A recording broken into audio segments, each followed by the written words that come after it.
things in there, but on the other hand side, it has the idea of human rights and protection, so therefore it is less than what we do have right now. It's more trying to get intelligent investigation and instruments instead of simply saving everything that is happening around.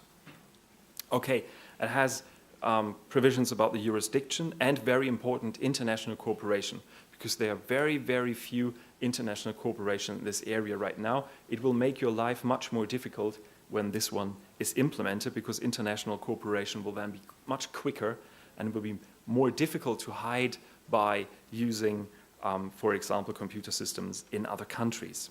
Okay, that's just the basics. It's an international agreement, and we have a difficulty with it. It needs to be implemented into national law.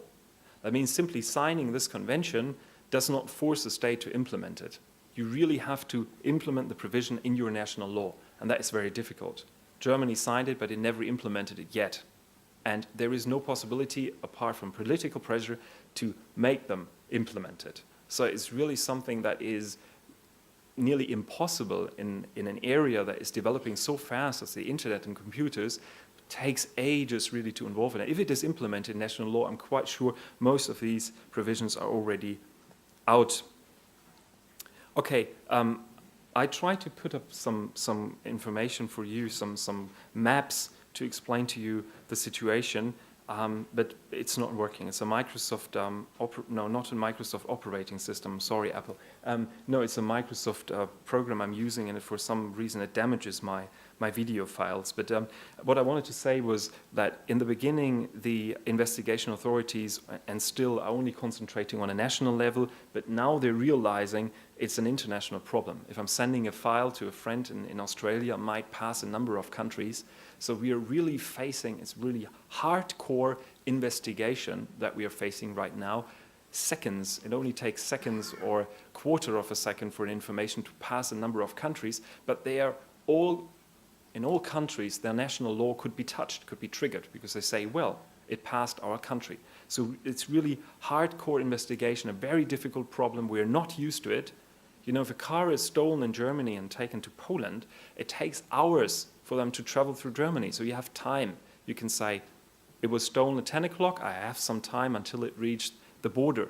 Same with drug trafficking. But in the internet, it's so fast. The investigation authorities are not able to deal with this right now. So they need a convention. We have, sorry, I'd like to go back. About 38 states signed the convention. I've prepared myself for a lecture about 4 months ago. This was the last time I was on the web page where all these ratification and signatures are mentioned. But right now, I think there are about 38 states that have signed it. These are the states, and you see it's not, well, it's not only Europe. What has South Africa to do with Europe? Well, the Council of Europe realized that Europe is not the spot of the world anymore. So if you want to fight cybercrime, you should maybe ask a number of other countries to join your convention, otherwise it would be useless. So they ask other countries, among them the United States, Canada, South Africa, Japan, to join them as non-members, and they did this. They joined them within the negotiation. That made it terribly difficult to negotiate these aspects with them, because they have, for example, the United States, a completely different opinion about free speech. So it was very difficult to involve them, but very important. But still, you see the black marks on the map, that's no man's land right now. There will be no harmonization in this area. So, I mean, every criminal who is really into that business will just simply move there or use servers to hide their identity that are based in those countries. So it's very difficult to explain these countries that they should ratify the convention, because it is really, I don't want to say useless, it's good for the national states, but it's an effective fight against cybercrime will not be possible if all countries have ratified it.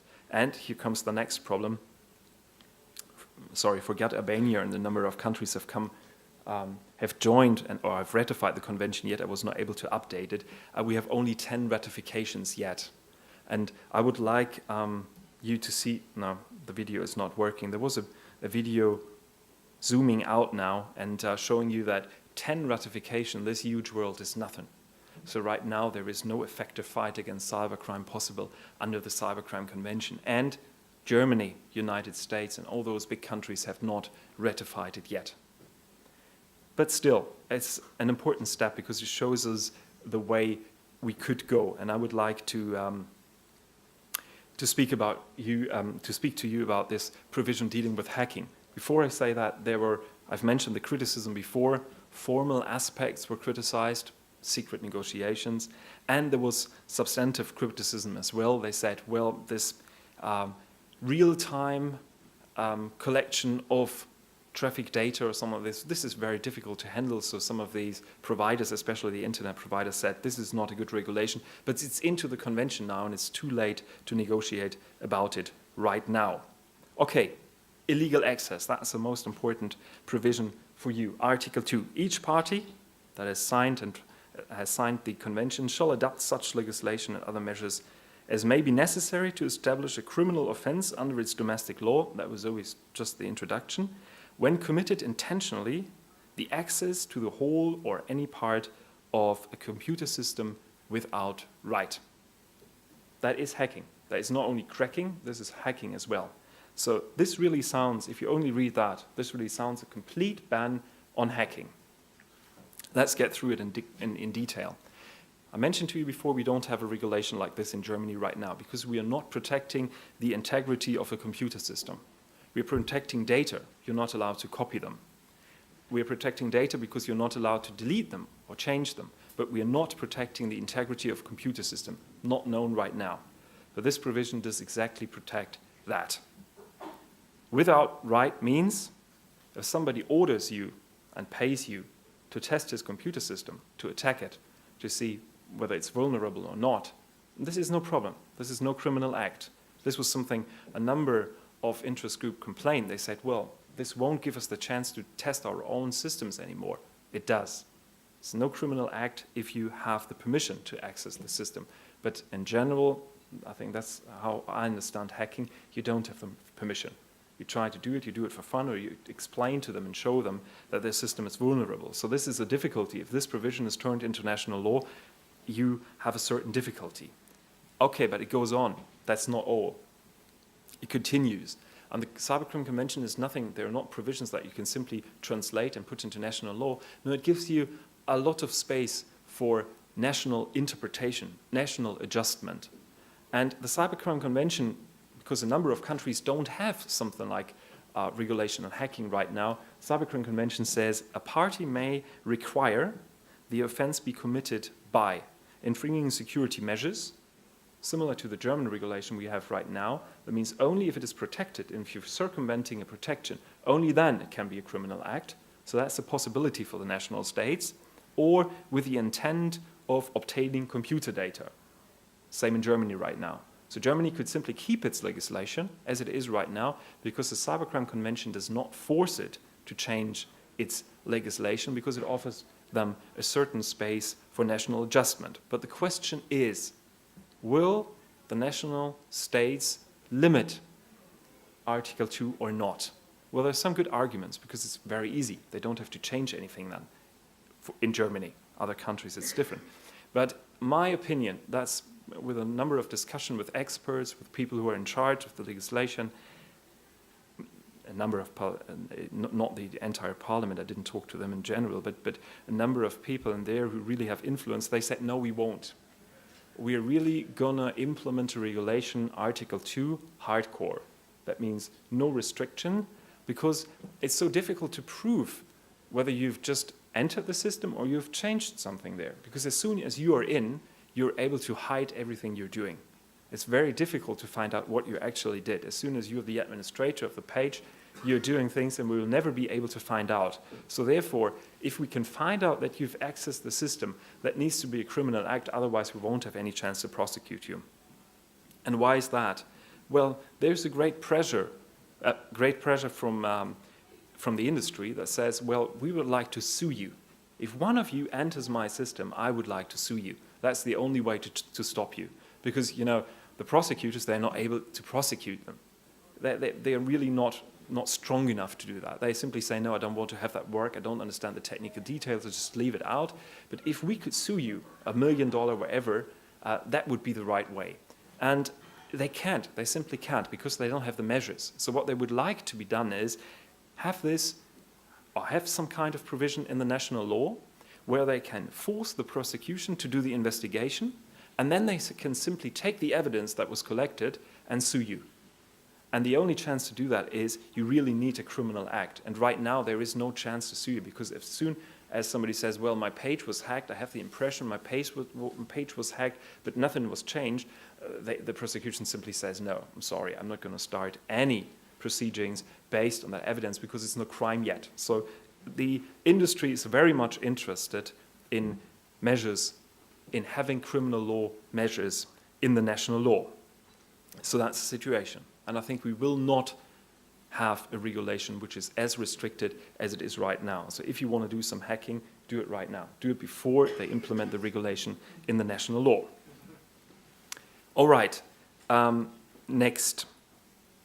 Difficult provision. I just would like to mention it very briefly. Misuse of devices. That's really a difficult provision. It says that the parties should not only make hacking a crime, but as well as the production, sale, or even the possession of tools that can be used for hacking. These hacking tools, software that you need to hack a page. Why do they do that? They said, well, most of the software is so comfortable, so easy to use, even for someone like me who has no idea about hacking. If he installs one of these software tools, I'm not talking about the special tools you have, but there are some tools available in the internet that you can use for hacking activities. And they say, well, you know, it's not only these very, very clever guys that are doing the hacking, there are even, you know, these kiddies that are doing hacking, and the number of people that are able to hack into system is increasing, so therefore we really have to stop that development. We have to put a ban on the software that is used. So it's not only the hacking, the act of hacking, the real crime, the criminal act, but they're really trying to criminalize an area before the crime was even committed. So this is a very, very difficult provision because I don't like this tendency to criminalize things that are happening before the crime was committed, but we will have to face this development. Yes, sir? So perhaps this goes back to the whole issue of not consulting people first, but Article 9 would make it a crime to possess a computer program designed or a computer password or similar data by which the whole or any part of the computer system is capable of being accessed. I don't know how much people in Europe follow this, but Sony Music United States root the entire computer. So similar access devices used for protecting digital content do the same thing. Would that be a huge reason that countries would not want to implement this law, is that the corporations are not going to be able to use such measures? I mean, how does that play into this? Okay, I would like, the difficulty with this provision was that a number of interest groups said, well, we need software. We need this software, otherwise we're not able to test if our systems are working well. We really have to use all software that are available. If somebody who's using the software is able to access our system without really intensive knowledge. So therefore, there is a restriction in this provision, similar to Article 2, which says, well, if it is this should not apply. This law is testing. It is mentioned there especially. If the software is used for reasons of testing, and if the person has authority to do it, that's fine. So you use the software, you're able to produce the software for testing reasons, but but the difficulty is, will legislation say, on white market, for example, the internet or free download of the software in the internet is a crime or not? I mean, using the software, that's at least how I understand most of the people who are in charge of the legislation right now. They say, no, it's okay, you can use the software, the possession should not be a crime, but only for testing reasons. So if somebody finds your computer and there is the software installed and you say, well, it's only for testing my own web page, it will be very difficult to prove you a crime. But if you are, for example, selling the software without really finding out whether the people use it for hacking activities, illegal hacking activities, or testing the system, that could be a crime. I don't like the tendency. I think it is enough if we're fighting the crime. We do not have to fight things in advance, but that's the tendency we see, and I think this is the most difficult part of the convention with regards to criminal law. And we will have to wait for national legislation, international law, to see how much it affects your work. But I agree with you. I'm not quite sure whether Sony does. Whether this is the Sony password protection, opening the system. But this is something that is under this regulation. But I'm not quite sure whether I understood you right. But maybe this could even is not allowed to use anymore, because it is something that